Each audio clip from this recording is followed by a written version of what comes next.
Kurama has revived and is in Himawari, a fact that has blown the minds of all Boruto fans. In fact, we had theorized this for a long time, and it really happened. Perhaps not in the way we wanted, but in an innovative way if we look at it superficially. But looking more closely, we see that Kishimoto hasn't innovated at all, and is just following his own script, working with elements that already exist. And with the revelation of Baby Kurama, the question arose, is this another Kurama? Is this Kurama smaller, and thus less powerful? And more importantly, how did this Kurama appear? I will unravel these questions and already give a spoiler. Himawari with the power of this Kurama will be so strong, it might surpass Naruto.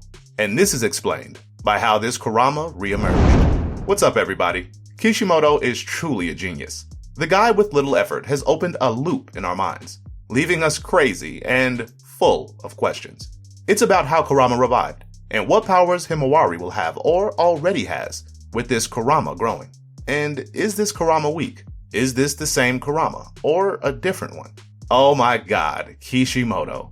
Kishimoto. You gotta be messing with us, right? And all this started a long time ago. It's not just today that Kishimoto wanted to give a new Jinchuriki to Kurama. There's a very famous artwork that Kishimoto made back in Volume 1 of Boruto, around 2017. In this artwork, he discusses the future powers of the new Team 7. Among them, Mitsuki with Sage Mode, and Sarada with Mangekyo. These two have materialized already.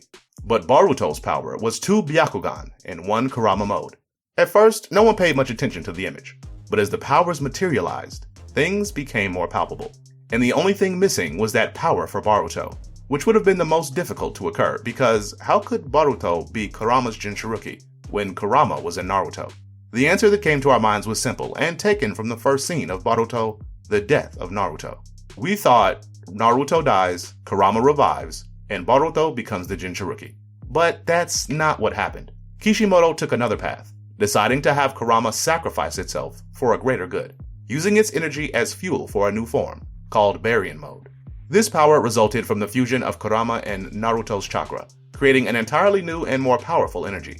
This fusion of energies gave much more power, where Naruto managed to confront Ishiki head-on. However, this power came at the cost of Kurama's life, or so we thought. For in its farewell, Kurama said it was goodbye. Then comes the questions. If Kurama itself said it was goodbye, how did it revive?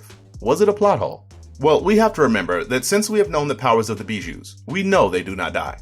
Whenever a biju dies, its chakra is dispersed around the world, and as time passes, this chakra accumulates in a specific location, and the biju is reborn with its memory, personality, and powers fully restored. This happens because the bijus are essentially masses of energy, concentrated pure chakra.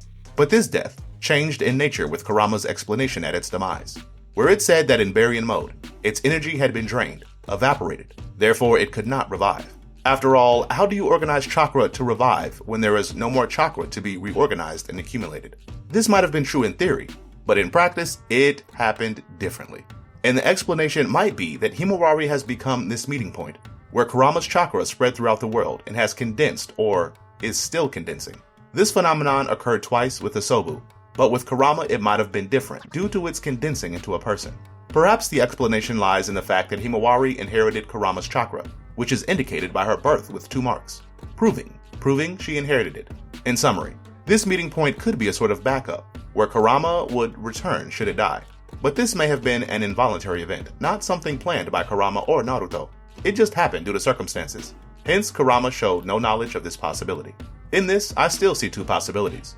One is that Kurama's chakra is still gathering, given what we know is that the chakra gathers and the biju revives. Given the fact that we do not know how long it takes for this to happen, there is a possibility that it is still gathering. This could be evidenced by the size of Kurama we saw, where it's still a miniature version. This might be a temporary thing where the biju will increase in power over time, that is, increase in size. Now there is a possibility that Himawari is not simply a Jinchuriki, but something different is happening, and Kurama is re-emerging in Himawari in another way. It's as if Kurama and Himawari were one. In summary, as if Himawari were a reincarnation of Kurama. It's hard to understand, but I'll take an example that makes it easier. Think of the Otsutsukis as karma. Boruto and Kawaki are now essentially Otsutsukis, and the same thing might be happening with Himawari, becoming one with Kurama. This can be explained as follows. Think of all the chakra that Kurama spread around the world. There are various remnants. As I've mentioned in several other videos, it would be impossible for Kurama to die completely because it has Bijou chakra spread out. To survive, there was the possibility of the meeting point being one of those places where Kurama's chakra is present, but the chosen place, or rather the suitable place, was in Himawari. That is why Kurama revived in Himawari. It becomes even more interesting because this bond would be greater than simply Himawari being a Jinchuriki. Let's remember Naruto and his power with Kurama's chakra. Basically, his power came from Kurama controlling Naruto through anger. At that point, Naruto was very powerful. Later, Naruto managed to steal Kurama's chakra by force. He was strong, but not as strong when Kurama decided to collaborate with Naruto. With this collaboration, the synergy was greater. And there was another increase in the Baryon mode, which is basically an almost perfect synergy between Naruto and Kurama's chakra, creating a totally new and more powerful energy. Now think with me, Himawari and Kurama being one, with Kurama reincarnating in Himawari and not just being sealed, this synergy would be perfect. Perhaps even more perfect than the Baryon mode, as the chakra fusion would not be done forcibly. Himawari's own DNA would be mixed with Kurama, without any distinction of whose chakra is whose. Thus, Himawari would have access to an energy as powerful as Naruto's Baryon mode, but without the side effects. And things don't stop there, because it raises the questions for us whether this mini Kurama we see is the same one we know, who lived with Naruto for so long. Well, everything depends on how Kurama was revived. If it was something more akin to the Bijou's chakra reorganizing at a point, we can assume it is the same Kurama, by the simple comparison that this has happened with Isobu twice, and he did not lose his memories. Another possibility is that a part of Kurama has revived. Thus, it's not the Kurama we know. This wouldn't be the first time we've seen this, as the part of Kurama that was sealed in Naruto had one personality, while another part sealed in Minato had a different personality, being one part yin and the other yang. Now what really gets to me is that farewell from Kurama, stating that he and Naruto would never see each other again. You know what I'm thinking? The goodbye was real. That the Kurama we knew died, but this mini Bijou with Himawari is a reincarnation of Kurama, but without the memories. That is, another Kurama. However, there's something that makes it even more confusing. The speech of this mini Kurama to Himawari. On one hand, it seems this mini Bijou knows things, as it mentioned the Ten Tails, and speaks as if it understands things, asking Himawari if she recognizes him. But this also gives us the impression it might be another Bijou. We don't have a concrete answer, but in my view, it would be interesting if Kurama had the old memories. I know some people are saying it would be better to have another Kurama without memories, as it would remove the weight of the farewell. But I don't see it that way. I'd prefer it to come back with the same personality and memories. So it's not like, I want to enjoy Kurama's powers here, but I don't want to revive. If it's going to revive, it should be completely. Every time they've done this resurrection without memories, they've lost the essence of the character. Take, for example, Kashin Koji. It's essentially a case of revival, but without memories. It's not Jiraiya. It's basically a new character, but without the weight of Jiraiya. As much as I like Kashin Koji, we can't look at him and see Jiraiya in him. Just the powers. Otherwise, he's just another character. The Bijou has been through so much history alongside Naruto.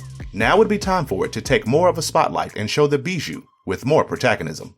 I think the dynamics with a revived Kurama aiming to save Naruto would be interesting. And remember, there's a possibility that Kurama was not affected by omnipotence. That is, knowing everything it knows, the Bijou could pass its vision to Himawari, and Himawari could go to Boruto and help him achieve his objectives. Now, what needs to be revived in all videos is your like. If you're enjoying this new phase of Boruto, go ahead and smash that like button so I can make more videos on the topic. Subscribe to not miss anything. On the screen, there are 2 videos that I'm sure you'll enjoy. Click and watch, and I'll see you in the next video.